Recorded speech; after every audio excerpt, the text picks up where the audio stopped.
Have you ever thought about posthumous awards? Like, it's one thing to get a medal or, whatever, while you're alive, but getting one after you're gone, it just hits different, doesn't it? Yeah, definitely. There's a certain weight to it, for sure. Yeah. And today we're going to deep dive into one of those stories. We're talking about Abrar Fahad. Okay. He was a student at Bangladesh University of Engineering and Technology, Mm-hmm. and he was killed back in 2019. Really tragic story, but the thing is, he just recently got a pretty big award. Oh, wow. He was given the Independence Medal Wow. for 2025.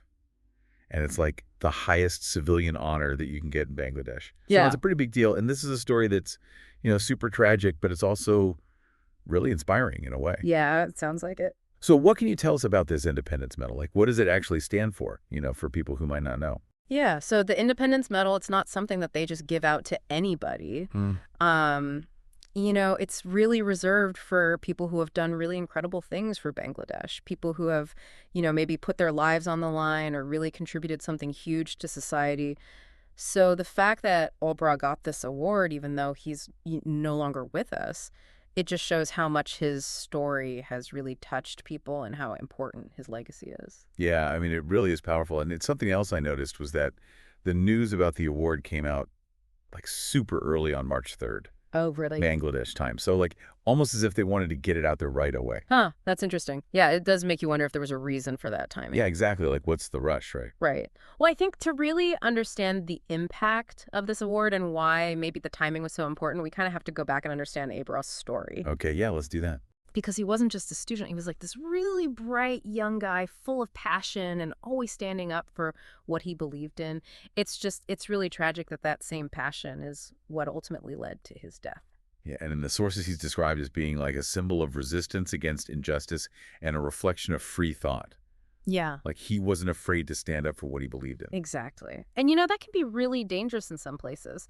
So tell me more about what actually happened to him. So this happened on October 6th, 2019, Okay.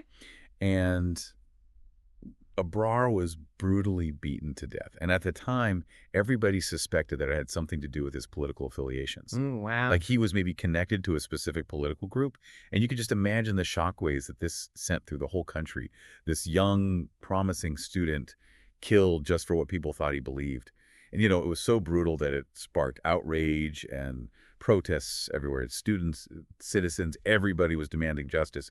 They wanted to see an end to this kind of violence, especially on campuses. Yeah, it's just awful to think about. And, Yeah. in one of the sources, there's a quote from Asif Mahmoud Sajib Puyan, who was an advisor to the Ministry of Local Government. Okay. And he said, the nation will not forget you, Abrar. Like they're really making sure that his memory lives on. Wow. But what do you think it was about his case specifically that resonated with so many people? That's a really good question. And I think it's important to remember that this was a really tense time politically in Bangladesh. Okay. And, Abrar's death, whether it was directly tied to politics or not, it kind of became a symbol of all the anxieties and fears that people were feeling about, what happens if you speak out against the government. Right. It really tapped into this feeling that, expressing your opinion, especially if you're criticizing the people in power, could have serious consequences, even deadly ones. And you mentioned earlier that there were suspicions that he was connected to a political group.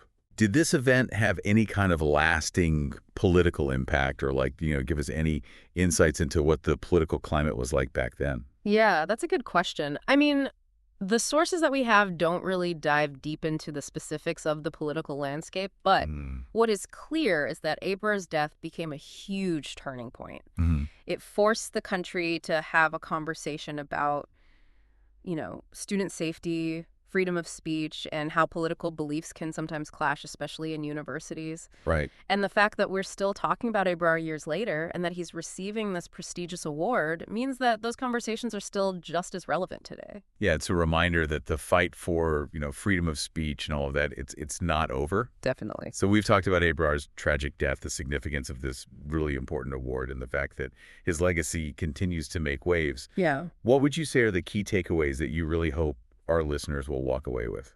Well, I think Ibrar's story is a really powerful call to action for all of us. It makes us look around our own communities and see where injustice is happening. Yeah. And think about, what we can actually do to make a difference. It's about standing up for what's right, even when it's scary or when it feels like the odds are stacked against you. Hmm. And I think the question for our listeners is, what can you do, even in small ways, to challenge injustice and protect those who are vulnerable? Right. How can we all work together to make sure that Abrar's story doesn't just live on in our memories, but leads to real change in the world? Yeah, that's a great question for everyone to think about. Yeah. And a great place for us to wrap up this deep dive. Yeah, definitely. So thanks for listening, everybody. We'll catch you next time.